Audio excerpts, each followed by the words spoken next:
What it do is show Beezy the SHOBOAT, and unless you live under a rock, you know that Kendrick Lamar recently released his GNX album. And one of the many things that people are talking about are the artists featured on the album. I guess Kendrick heard the criticism of how he doesn't support the same rappers that supported him during this battle, the ones that popped up at his pop-out concert, or put any rappers from LA on, which is fair after seeing the Not Like Us producer, DJ Mustard, and YG's first week sales. So that's a category that Kendrick has lacked in, unlike Drake, who excels in that category. And ironically, Block Boy JB's song Look Alive featuring Drake just hit a milestone of 1 billion streams on Spotify. So people took notice to the fact that other than SZA, the artists featured on Kendrick's album were lesser known West Coast artists. Now, Adam22 of No Jumper noticed this also, and let it be known that with all the negative criticism that he receives and culture vulture allegations, that No Jumper is the biggest hip-hop platform on the West Coast, and that he platformed most of these featured artists on Kendrick's album early in their careers and dropped the receipts, and that nobody does a better job than No Jumper when it comes to documenting the underground scene in the West. DJ Vlad also chimed in saying how people are quick to call Adam a culture vulture, but his coverage of these rappers gave them the exposure that probably helped influence Kendrick put them on his album. Then Adam had this to say. I see a lot of people saying that Kendrick needs to directly credit and thank Drakeo because of some of the flows he was using on the album. And while that is true, this is the thing about it. The immensity of Drakeo's influence is so grandiose, so ridiculous, so gigantic that all kinds of people, even including probably the greatest rapper, LA rapper of the last 10 years, whatever fucking credit you want to give him, is channeling the ruler without necessarily even having to acknowledge it. Also, there's probably political reasons of why he's not going to ever say Drakeo's name. But let's just be real. The influence of Drakeo is so gigantic. I know y'all want to treat Kendrick like he's a god, and yes, he is a godlike MC in some sense, but he's just a human being like anybody else, and he can't help but absorb what my man been putting down for all those years. Rest in peace. Also, last night, I did a tweet acknowledging and pointing out that every single artist that Kendrick had feature on his project, all these underground rappers that everybody's hyped that he had him on his project, every single one of them touched No Jumper.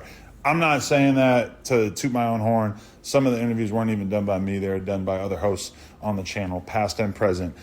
All I'm saying is that I see a lot of dumb motherfuckers talking about, oh, No Jumper don't interview up-and-coming rappers, underground rappers, et cetera, et cetera. Well, I don't even know how anyone could ever even think of saying that when you look at Kendrick putting out his project and every single LA rapper that he chose to put on there have been on here. So don't ever act like No Jumper is not out here putting all these dudes on Front Street early on in their careers and helping them get going.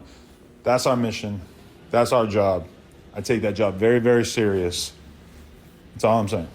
Oh, and what I meant to say too was a lot of those interviews got 50K views, 100K views, whatever. This shit's a labor of love. It's not a get-rich-quick scheme. Trust me. I've been doing this for 10 years. I had years where I made a lot of money. I had years where I didn't make shit. It is what it is. A lot of these rappers, for every rapper who does 1 million views, there's going to be a lot of them who do 50K. It's all good. It ain't about that.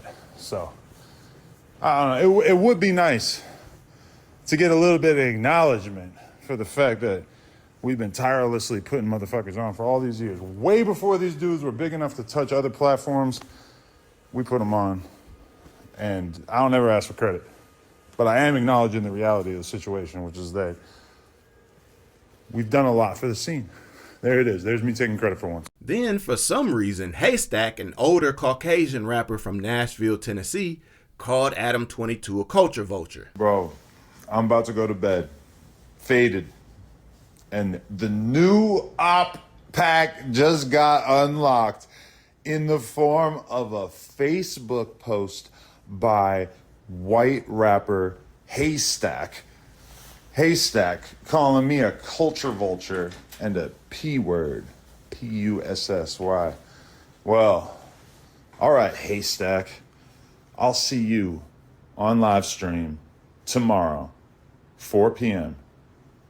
If you're a real man, you will DM that number, and we're gonna talk about it on Zoom. Haystak. I will be flanked by Lush and Brick Baby. Haystak. New op pack came in. Haystak. Haystak, send the number. Haystak, tap in right now. Right the fuck now. So let me know what you guys think about all this, and let me add, the numbers did come out and they are stating that GNX is on pace to sell 291,000 total units in its first week. Some people are saying that the album's performance didn't live up to the hype created by Not Like Us and the Super Bowl announcement, and then other people are saying that it's a W for Kendrick. So let me know what you guys think about this, and Adam22 in the comments. As always, like the video and subscribe to the channel. Show busy. I'm out.